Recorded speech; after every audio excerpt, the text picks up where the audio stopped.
টাকা গভর্নমেন্ট যা ভর্তুকি দেয় সমস্ত ভর্তুকির টাকা পয়সা সমস্ত কিছুই কিন্তু কোম্পানির হাতে তুলে দেয়। রায়গঞ্জে অল ইন্ডিয়া কিষাণ ক্ষেত মজুর সংগঠনের ডেপুটেশন।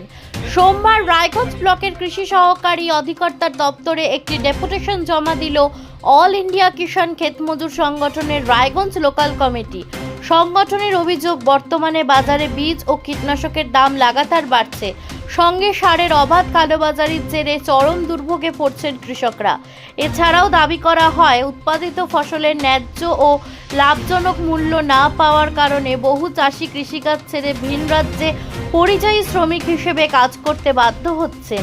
এই সমস্ত সমস্যা ও দাবি তুলে ধরে সংগঠনের প্রতিনিধি দল প্রশাসনিক ভবনে গিয়ে ব্লক কৃষি আধিকারিকের হাতে একটি স্মারকলিপি প্রদান করেন। সংগঠনের তরফে জানানো হয়েছে, কৃষকদের স্বার্থ সুরক্ষার দ্রুত কার্যকর পদক্ষেপ না নেওয়া হলে ভবিষ্যতে আরও বৃহৎ আন্দোলনে নামতে তারা বাধ্য হবে।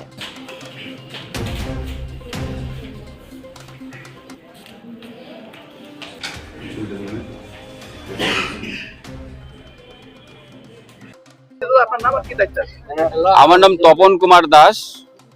আমি অল ইন্ডিয়া কিষাণ ক্ষেত মজদুর সংগঠনের জেলা কমিটির সদস্য।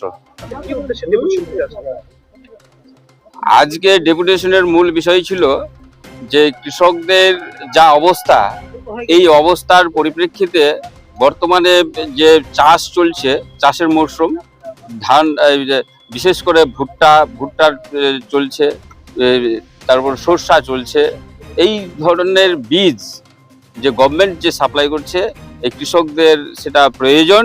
তার জন্যই আমরা এসছি এবং তার সঙ্গে সঙ্গে যে সেচের যে প্রয়োজন, এই সেচের জন্য আমরা এসছি আজকে এই ডেপুটেশনে। আজকে আমরা 9 দফা দাবির ভিত্তিতে আমরা এই ডেপুটেশনটা করলাম। তো এর মধ্যে আমাদের মূল হচ্ছে সার, বীজ, কীটনাশক। আমাদের আশ্বাস দিলেন যে আমরা যদি সরষার বীজ নিই তার সঙ্গে কীটনাশক দেবেন, ভুট্টা নিলে ভুট্টার কীটনাশক একটু পরে আসবে, পরে উনি দেবেন, এটা আমাদের কথা দিয়েছেন।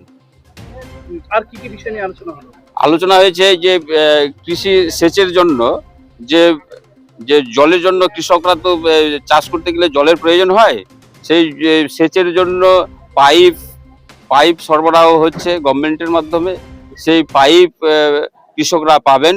এখানে যেটা শর্ত একটা রেখেছেন সেটা হচ্ছে মিনিমাম 50 শতক যার নামে জমি থাকবে সেই এই পাইপ পাবে।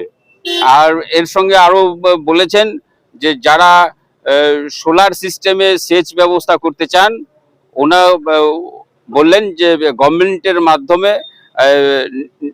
আমরা দিচ্ছি, সেখানে 60% গভর্নমেন্ট সাবসিডি দেবে সেই সেচে।